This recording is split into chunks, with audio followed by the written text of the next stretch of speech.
Alors, nous avons le plaisir d'accueillir ce soir Carmen Alba Pastor, qui est docteur en éducation et professeur titulaire à la Faculté d'éducation de l'Université Complutense de Madrid. Sa carrière d'enseignant combine la formation aux nouvelles technologies appliquées à l'éducation et l'attention à la diversité.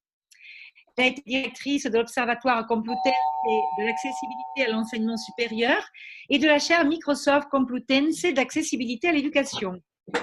Donc, elle a été également invitée à Harvard, à Los Angeles, et ce soir, elle va nous parler de la conception universelle pour l'apprentissage et les ressources numériques pour une inclusion dans l'éducation. Voilà. Donc, Carmen, puede usted empezar. Bonsoir. Ziva Ilblapaiva, Bună dopa amiaza, Strove, buenas tardes. Hola a todas y a todos. Thank you very much. I will try to communicate in English most of the time, or in Spanish, depending how I feel. Sometimes if I get stuck, I will try to explain whatever. Thank you very much for this invitation, and thank you very much for all your attention and interest in this theme. Bueno, como sospecho que no todo el mundo habla español, a vosotras os veo que habláis muy bien español. ¿Por qué será, verdad? Pero por si acaso hay alguien más que no habla español, voy a tratar de hacer la presentación en inglés. Muchas gracias. Si os parece que así va a ser más fácil. Bueno, pues vuelvo entonces a tratar de agradecer. Thank you very much to all of you for your interest and for this invitation. And because it is a pleasure to share with you my main research focus, which is this model called Universal Design for Learning.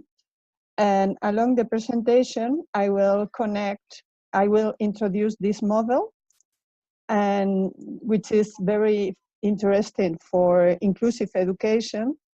And also I will try to connect with the digital resources that could be of interest or could help to develop this inclusive education, especially connected with your project, which is also, as Sena told me, and I read that you are trying to modernize education in the digital age. Then I will try to connect with some digital resources that could be of help for do that.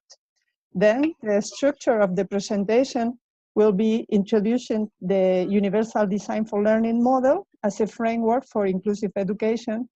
And this framework has some principles and guidelines that constitute the whole model. And then I will try to make an introduction to this. We are in a position about education that is connected with a global concern. This global concern in the international arena about social inequalities and the school failure that education is not being able to change, as it is the exclusion processes for many citizens that education is not reducing. Then we are aligned with the Education for All project or program, and also with the ODS, the goal for the objectives of the sustainable development, which is ensure inclusive, equitable, and quality education. From this position, I think it's important also understand that we are using a concept of diversity that is very open. That means that we recognize differences in any group of people, and that is present in educational context, which means not only learning differences, but capacities, culture, languages, different socioeconomical level, religions, family models, sexual identities. And also to understand that this diversity is inherent to every society. It is not just in some areas, but is at this moment is this characteristic that we have to have in mind in order to be able to develop education for all.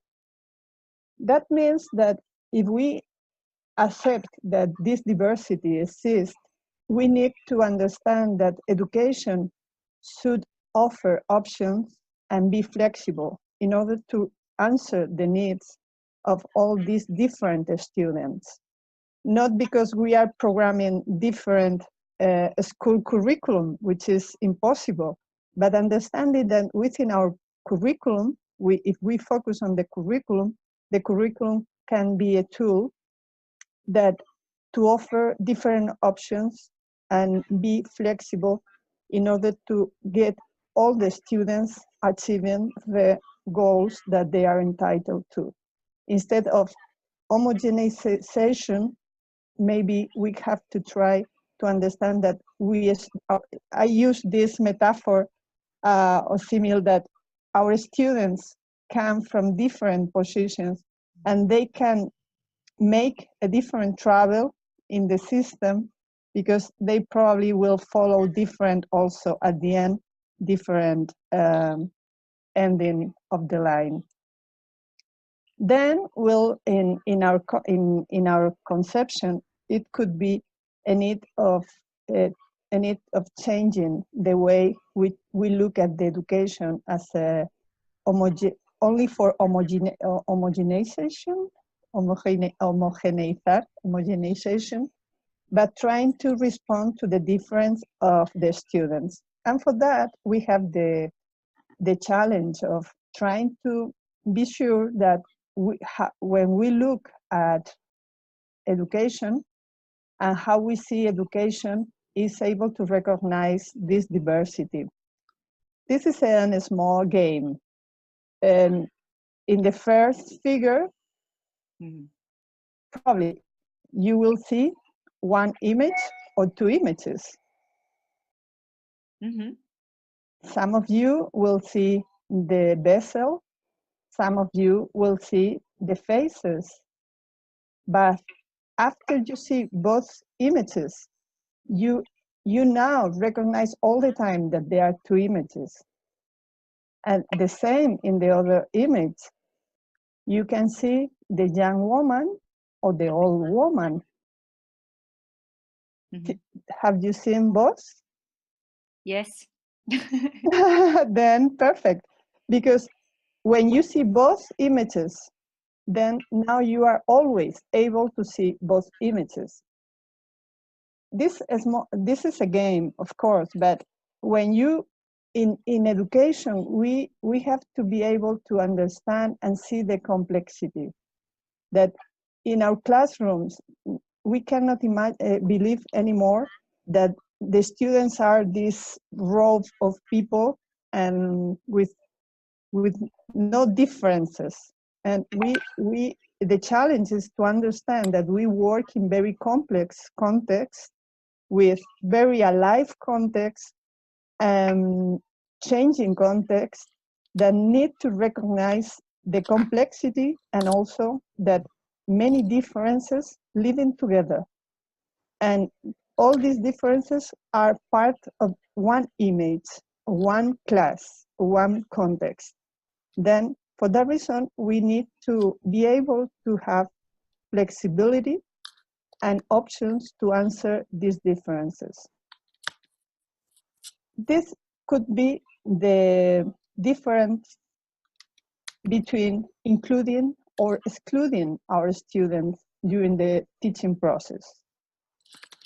Then the next concept will be to present what is universal design. The model I mentioned, it is universal design for learning, but the first step will be what is universal design. Maybe some of you are familiar with the concept, but we are starting from the position that diversity is the rule, not the exception.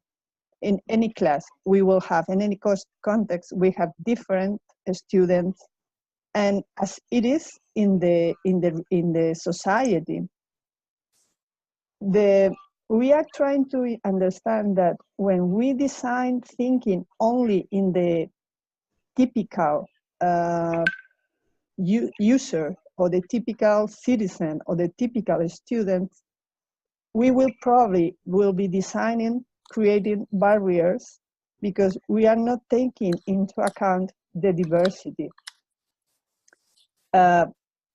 Then we need to think and reflect that some of these barriers are we should question if the barriers are because this person has a different way of living, or because we are designing, creating barriers as many cities where the architecture is not thinking in all kind of users. We are, for that reason, starting thinking about what is universal design, which is the creation of products and environments designed so they can be used for almost for all or by all people to the greatest extent. This is a concept created by Ron Mays in United States in around 1985.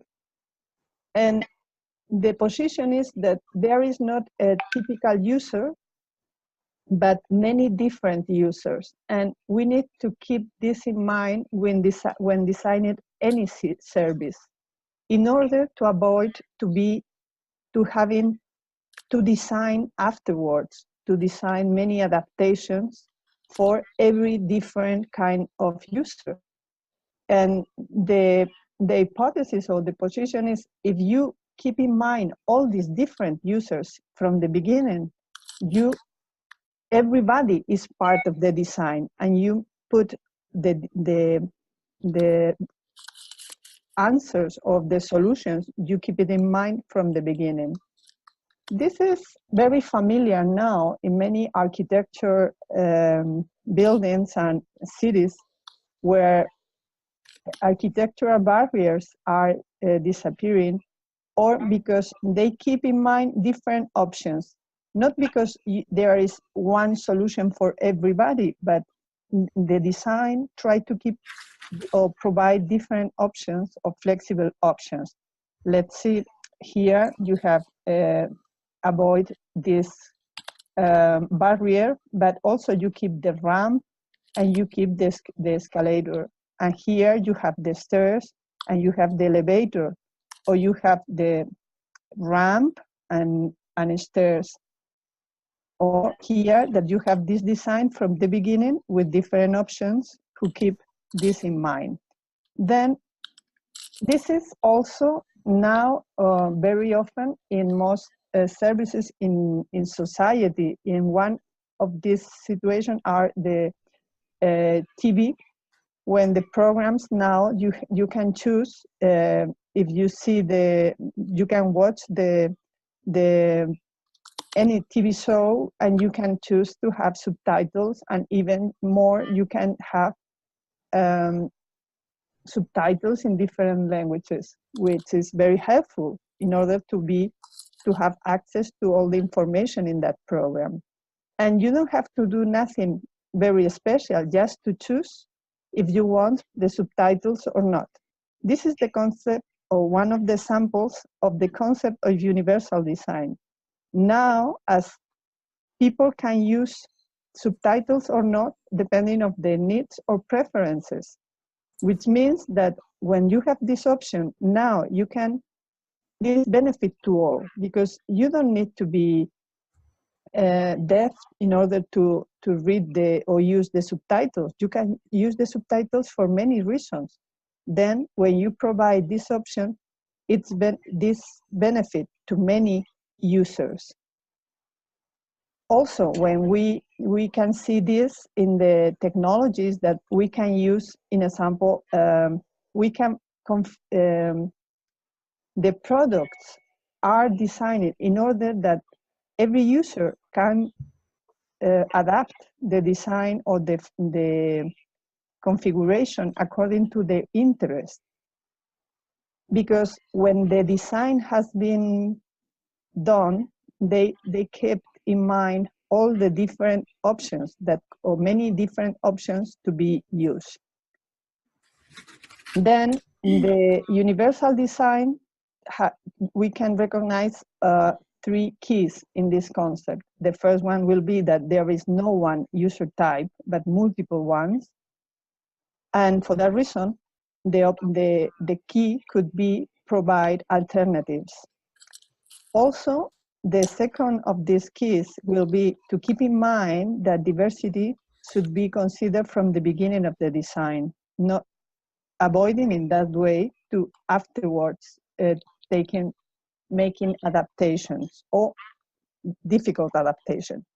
And the third one is that usually improving the options with the universal design, well, what we will get is improving the options for all users, which is a very important achievement. But what happened? How we connect this model to the learning and teaching process? Well, if we connect this concept to the barriers that the students find in many learning processes or teaching for learning. And in many cases is because we ignore that the diversity is the rule in our classrooms. And we try to focus or look at our students if they are just one style of learning, or because thinking that they will learn as an automatical thing, or they are homogeneous in their interests or their capacities, which is not real. Then it is very often, as I visit many schools with my students, I realize that the design and the development of the curriculum usually is very rigid. There is one classroom and one exercise or one reading for everybody and one methodology that will probably be the same for everybody. And also there is even, you are talking about digital culture. There is a prevalence of written school culture, and most of the information is studied through written materials or verbal oral presentation, which is not using the potential of the technology and the multimedia of the multiple media which are now present in the society and in the schools and for the culture of our students, which is a pity, because it is a very important challenge to get multiliteracy for our students, because it is not anymore literate a person who knows how to read and write. This is the basic part to be good writers or good readers, but they also need to be literate in other cultures like image, photograph, video, web, internet, and such and such. Therefore, these barriers to learning are similar to the barriers. We can see this parallel, that the barriers to education for the design, because the design is not taking into account the diversity, could be similar to these barriers that many people can experiment when they see these stairs and they cannot cross it.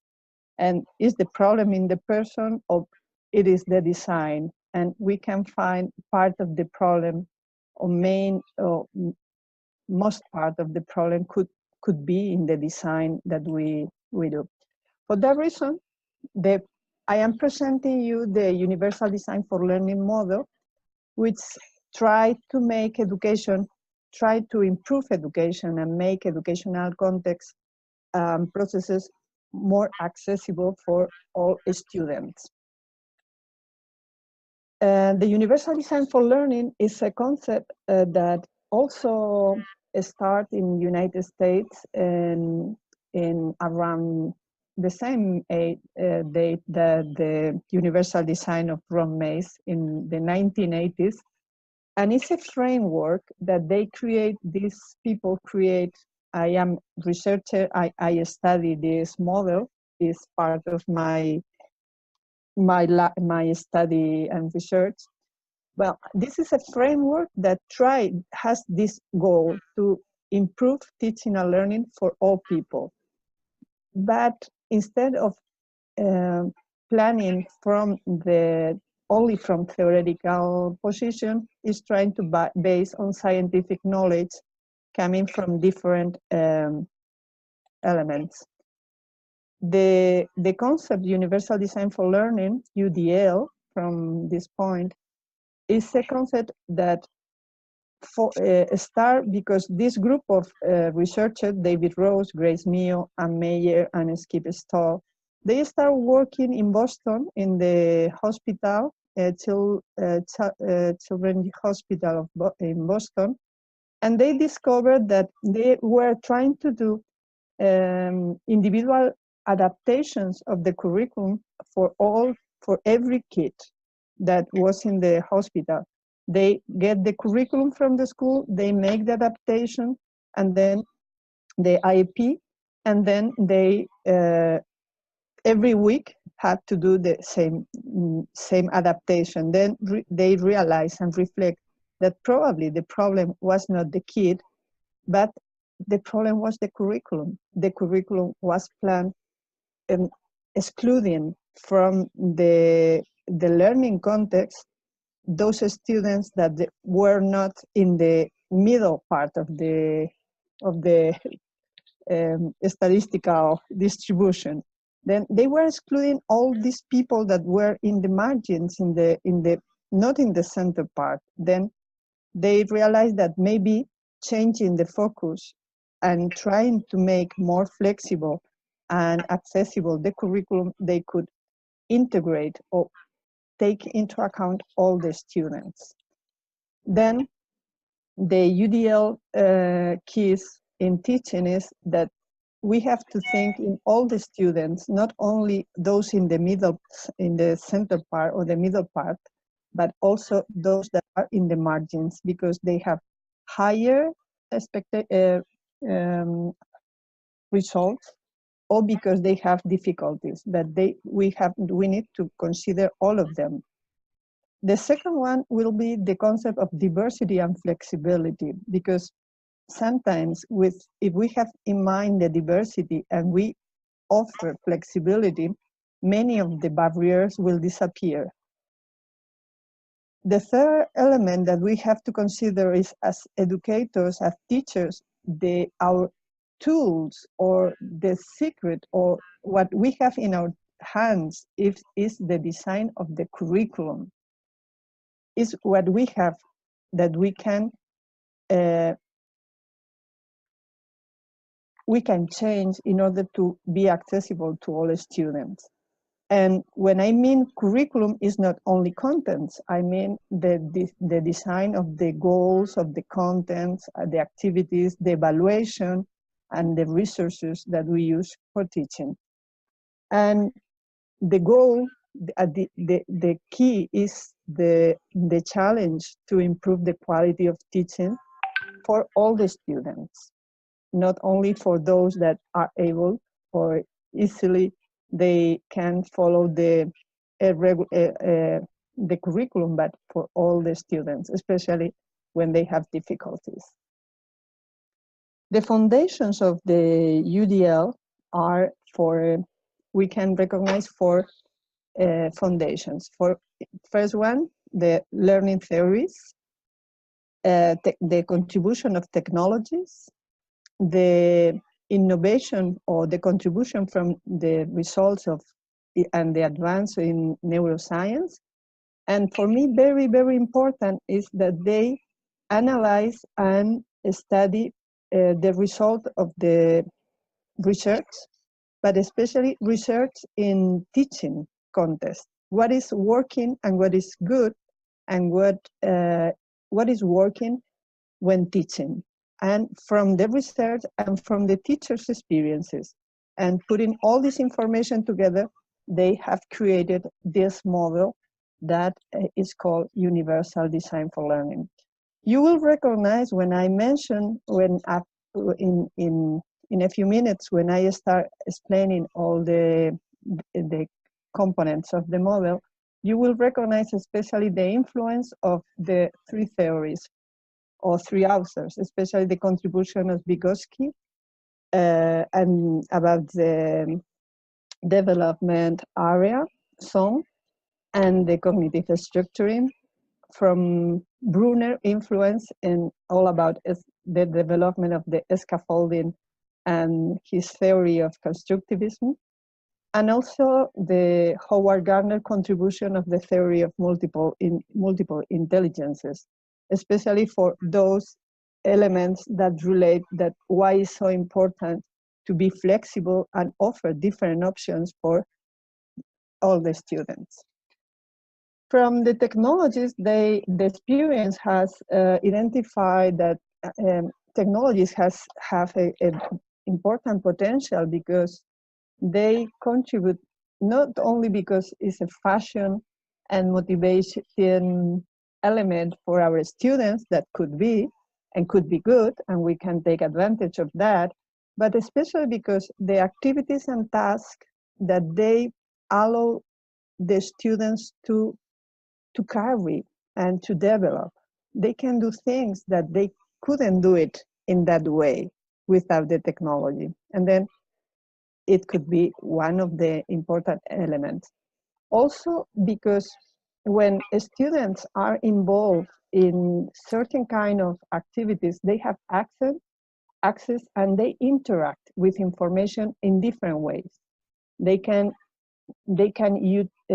interact with information from museums, from communication situations, for real situations, etc. Then it's this interaction or mediation with information that help to create learning. Also, for many students, they could be an element that support learning or support the access to information that in other ways they could not. Also, technologies could provide flexibility and interactivity for many activities that we have in our classes.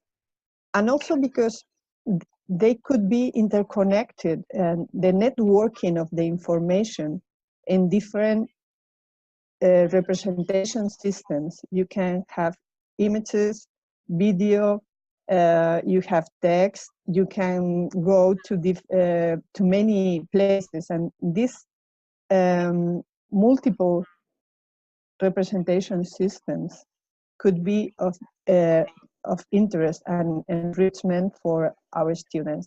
For that reason, technologies are identified with very important potential for our teaching.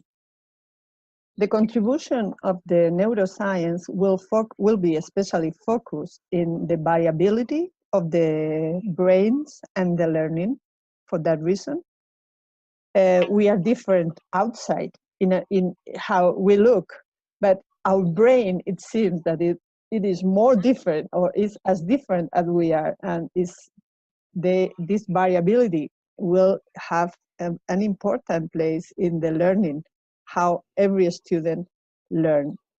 This variability is not illimited, but which is a very good news. Good news is that there is variability, but it is not as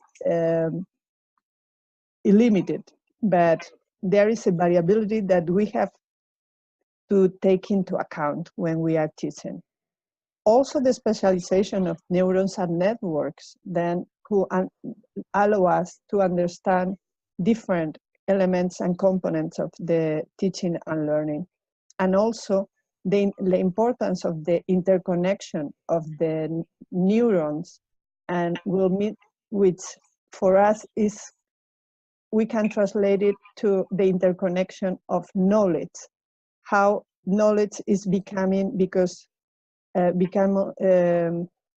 has place because we are connecting many elements. Then these three elements are very important as a contribution of neuroscience, but and the fourth element, which is for me is the one that we have closer, is that this model take into account the systematization of research and the results of the educational practice. What teachers say, what research says that works when we are teaching to different subjects, to different students.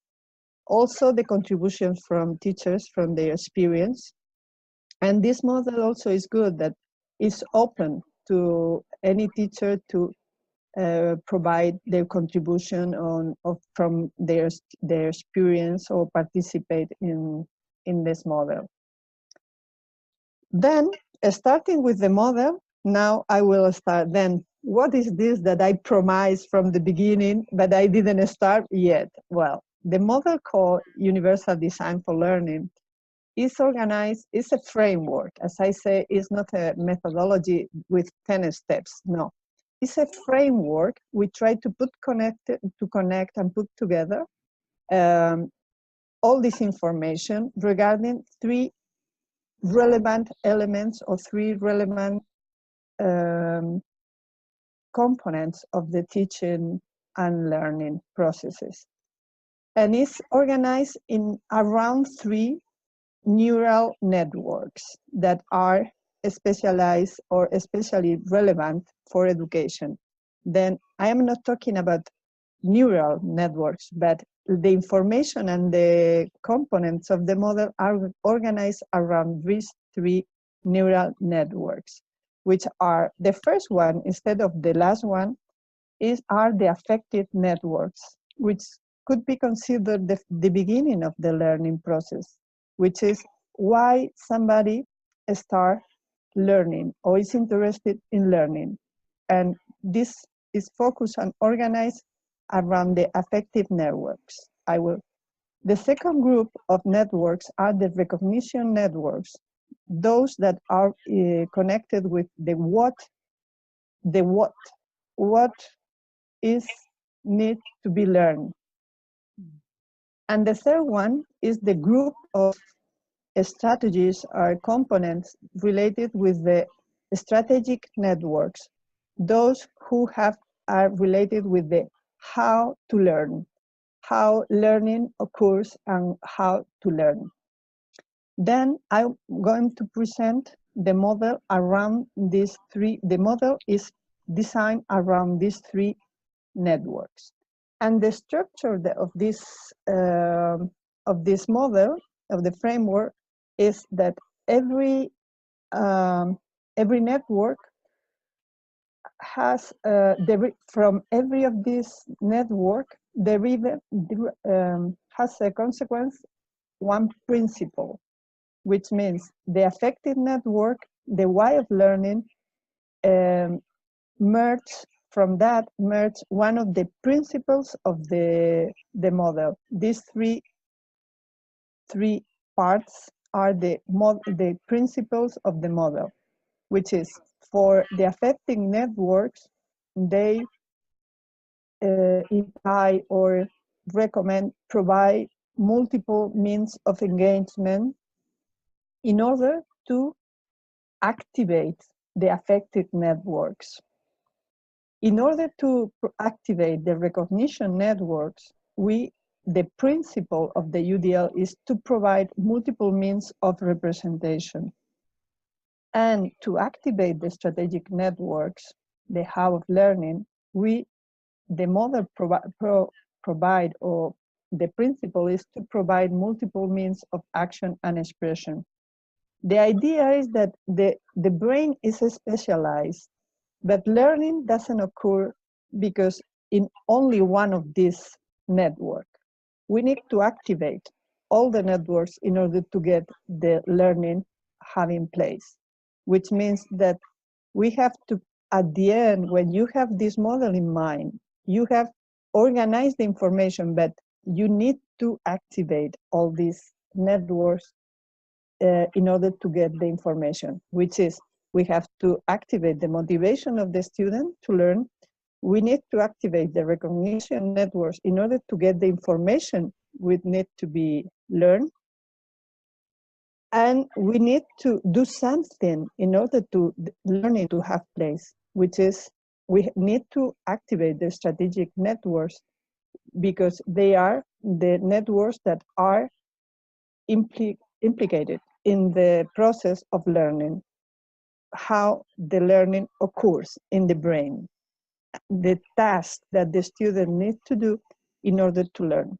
Then as the model gives us this information, as I will present,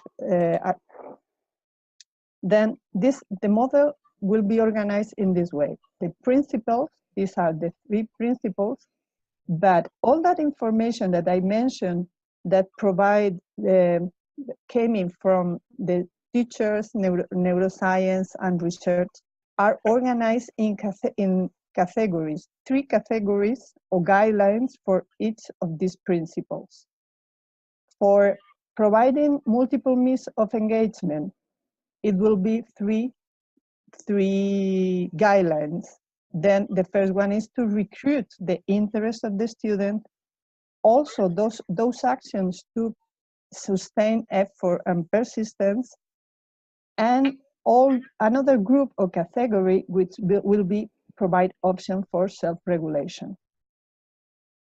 Regarding the second principle, provide multiple means of representation, there are 3 guidelines for this, which are provide options for perception to be sure that information connect with the brain, provide options for language and symbols in order to understand the concepts and the information, and provide option for comprehension in order to get the information connected with in the brain.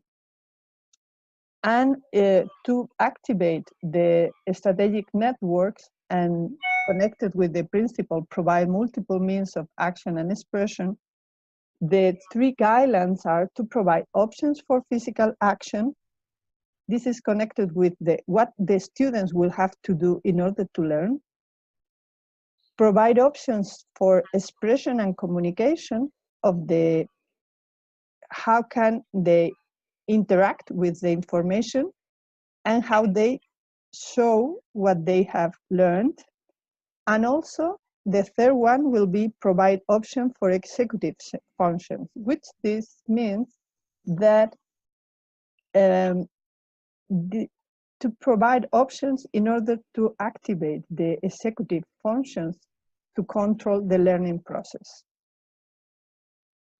This is the whole model. You can find this in CAST, which is the center where this model CAST, then you can add, CAST is this center where they develop the whole model. And I am not explaining the whole model today because we have no time, but after these categories that I mentioned, recruiting interest, sustaining effort, and persistence, there are another subcategories where strategic, didactic, or methodological and teaching strategies that have been shown from research evidence and from practice that work in teaching to activate that part of the learning. I will go, I'm not, then you can find this, the whole model in CAST, but I will show you just a few lines of all this. When we provide a multiple means of engagement, we are talking about how to motivate students to start learning, but also after they are motivated, we have to focus in keeping the interest. What could we put in our teaching situation to sustain the effort, and also to work the internal part, the inner part, where is the self-regulation of the students and for learning, which for that, this is connected, recruiting interest is especially connected with the chance to choose the climate of confidence to learn, and to be sure that every student, it is not enough to have opportunity for learning, but opportunity for success. We are in the class, and at the end we know what we can do or what our students can do. Then we have to be sure that we provide opportunity for success, not only for learning or is their responsibility, which is too, but be sure that they have opportunity for learning. When sustaining effort and persistence, there are 4 elements that research have shown enough evidence, which means that students are better motivated when they feel that they have some autonomy in the process of learning, and they are expected to have autonomy. The activities they see or they work with the relevance of the activities they do. Also, it's very important to work as part of a community, the community feeling that they are part of a community. And very, very important is the feedback. Feedback is not only an element afterwards, to finish the process, but as a part of the process of learning. And all the research has shown that how important are these components.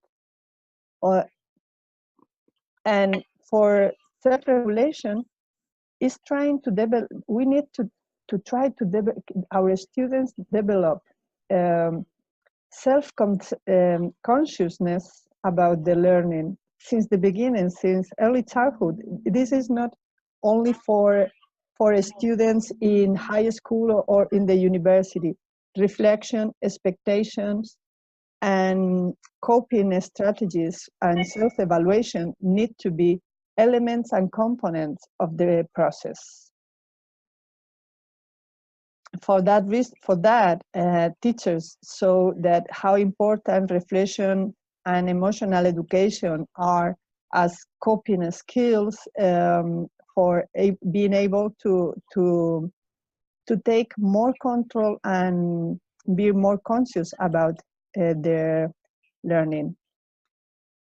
When focused on the multiple means of representation, it is very important to provide option for perception and need to reflect on that different intelligence.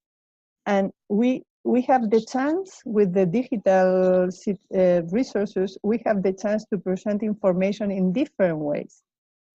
Books, we can use comics, we can pictures, videos, or books in different languages, digital books in different languages. More difficult, easier for answering to these different needs. But also, we have students, for example, that they will need to have the books, they can be in text or part of digital, but also braille or technical resources who allow to have subtitles or to have the information in sign languages. This is an app who translate the information to sign language. And also, if you have, as we have in Spain, students from multiple contexts, we need to focus in that if concepts are not gathered, it is impossible to get the learning. For that reason, we need to put attention to, as one of the first steps, to work in the concept. And for that reason, we can present information in different ways. And for that, technology can help us to have multimedia materials, multimedia dictionaries, multimedia elements in order to help to really understand the concept they have to work with afterwards. Then one very important step from the beginning is to understand language and symbols and the notations, all what is the syntaxes of every language. And it could be physics, could be graphics, could be music, but to work in the understanding of the concept. And the last one will be all those strategies or elements who help to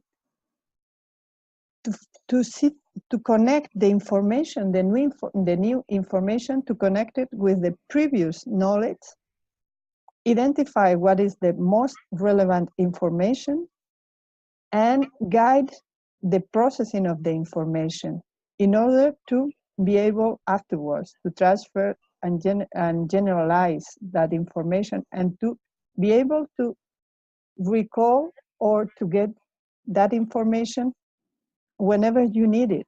You need to store the information in the brain, but connected with the previous knowledge and in a relevant matter.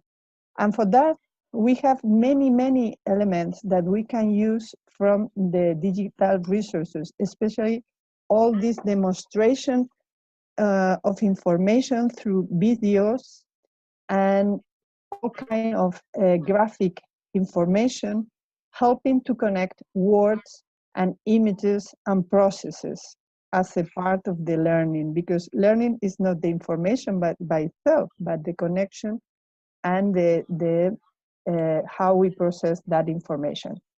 And the last one of the principles provide multiple means of action and expression, which are connected with the strategic networks, neural networks, those situated in the prefrontal area, to activate these networks. What the experience said, for one, is try to provide options for physical action, which is not only what movements you do, but what kind of interaction with different resources the students will have during the learning process or in order to learn, which is every activity has connection or activate different parts of the brain and different representation languages, which allow students to first to better connect with their potential and interest, and second, we are providing different elements for the brain, which to deeper the learning and the meaning of the activities they are doing. For that reason, we should try to create rich context for learning with different kind of actions. Not everything has to be. It is very important. I am a very defender of the reading and writing, but also pictures, computers, music, dramatization. There are so many things that we connect with the Garner multiple intelligences and different learning styles. Then for that reason, we could connect better with the differences in our students if we offer different situations for learning, not only reading and writing. Also, I would like to stop here because I think it's very important also to be sure that we provide access to assistive technologies and technologies that could help our students to be sure that they can access to the information and to the learning process. And for that, assistive technologies, and there are many different tools that could help to that. Another guideline is to provide options for expression and communication. As important as to perceive information is, the expression of what has been learned is also very important. And sometimes we need to reflect on how to really give the chance of show in a really accurate manner how they have learned what they were supposed to learn. And sometimes, and that to use different media is a very important component of learning, but also it could help to better show what they have learned. And using media, also we are promoting what we mentioned before, the multi-alphabetization or multiliteracy.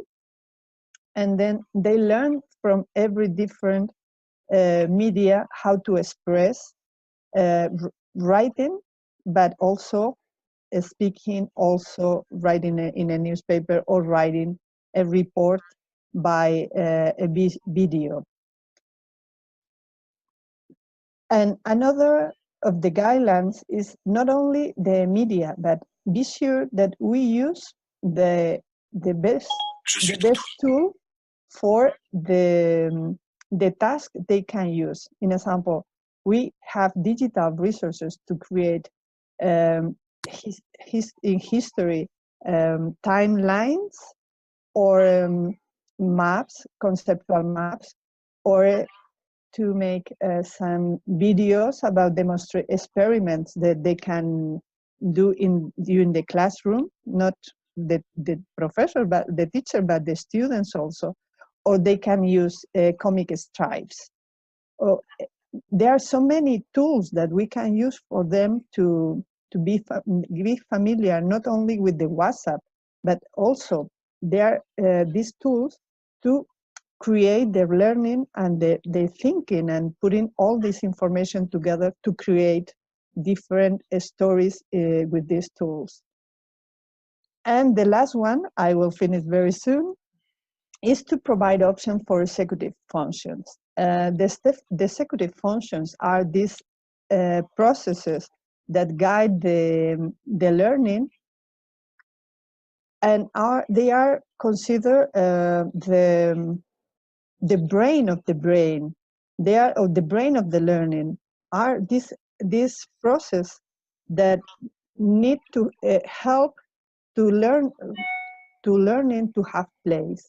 And they are related with memory, with emotions, to planning, to have, to be able to establish objectives, to plan and develop strategies to how to get the learning or the task that they have to do or the paper they have to do. These are the options or the functions that will help the students to really control the process.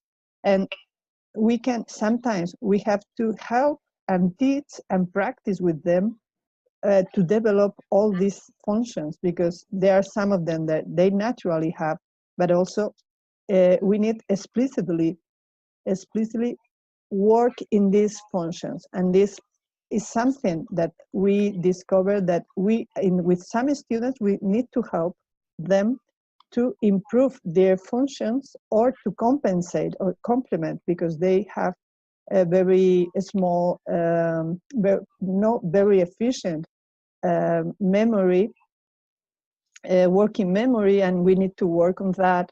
But also we need to work in processes. I say in Spanish, hacer visible lo invisible. I think that I will say that in English, like the good teachers make visible the invisible of the processes.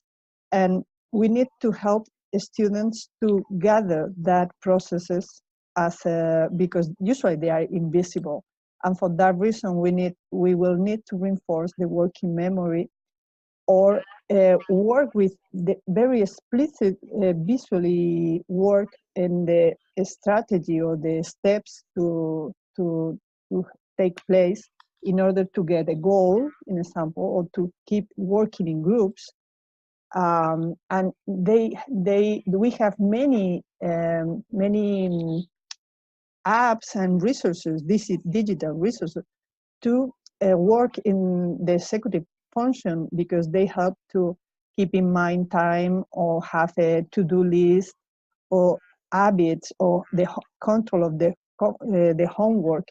It could be the agenda, the always, but now we have the technologies helping us to develop those strategies, and also for planning and monitoring the control of the students, to be able to control their own how they to make the follow-up of their learning.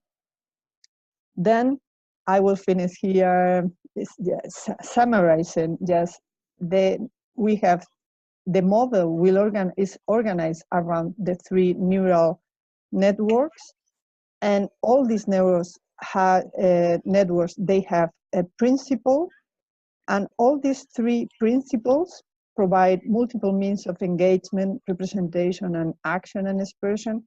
The model, the framework, provide 3 categories or guidelines for each of the principles. And afterwards, not for this first presentation, under every category, they have different subcategories of methodological or evaluation, or categories for teaching strategies for to improve the quality of the education for all, and to try to get all the students learning in our classrooms. Then, as a conclusion, I will say that the universal design for learning, it is not a model or just a process with the steps, but a theoretical and practical framework that has the challenge of create accessible learning environments for all the students. And here I will thank you for your attention.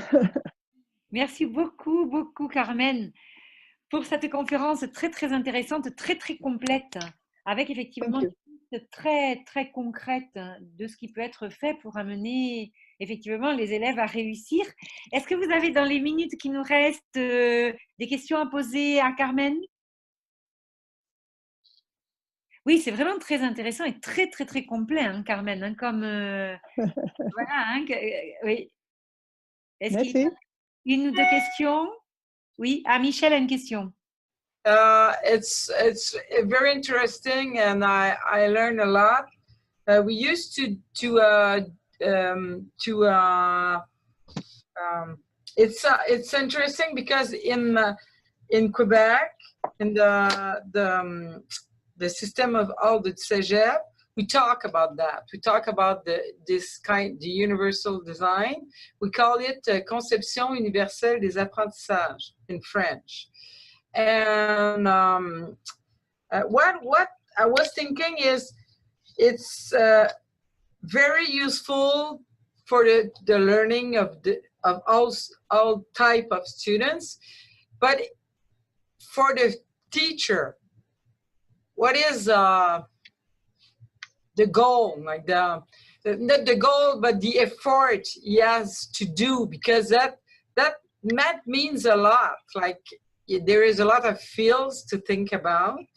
Mm-hmm. And for your point of view, what is the state of mind that the teacher should have to start with that kind of design? Well, first of all, I would say that this is something that you can do by yourself as a teacher, but I think that it is better if you can do it as an school, as an approach of the school, because it will be better if you can share the reflection of the school and how to provide educational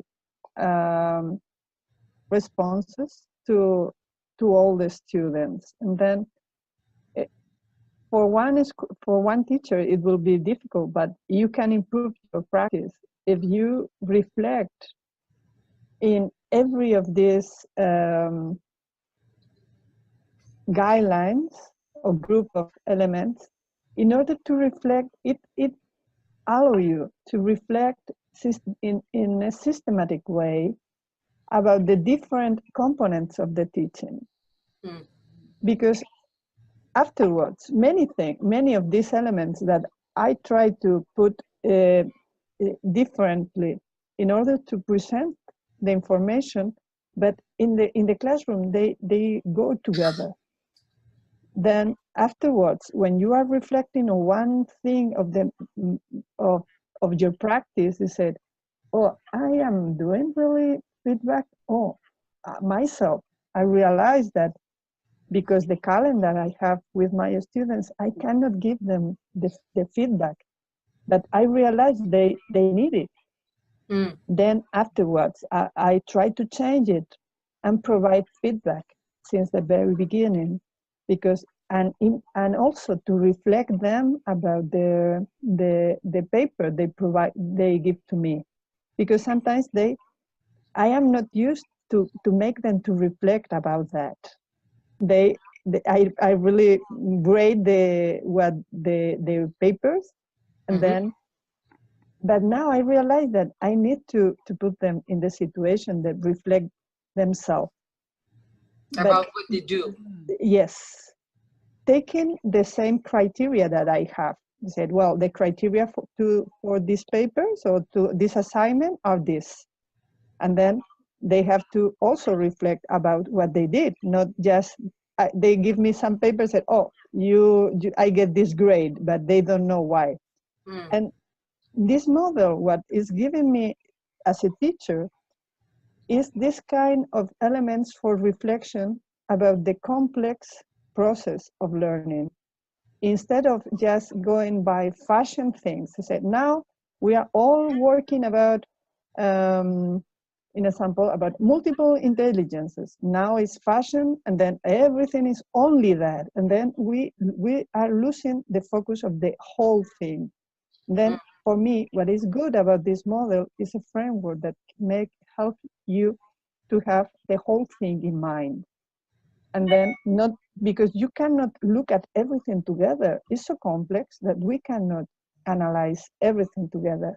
And then it's providing me a framework to analyze different elements to have the whole picture in a systematic way.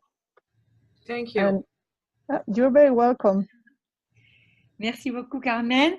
Est-ce qu'il y a, oui, on a dépassé le temps, voilà, et on ne voudrait pas passer de la patience et de la gentillesse de Carmen. Merci vraiment beaucoup, Carmen, pour votre enthousiasme aussi, oui, hein, qui est très communicatif sur ce sujet qui est vraiment un sujet central, effectivement, pour les écoles et pour l'enseignement d'aujourd'hui et de demain. Un très grand merci à vous. Merci. Merci à tous. Merci à vous. Et à bientôt, alors. À bientôt. Pour d'autres conférences du think tank. Merci beaucoup. Au revoir. Au revoir. Au revoir.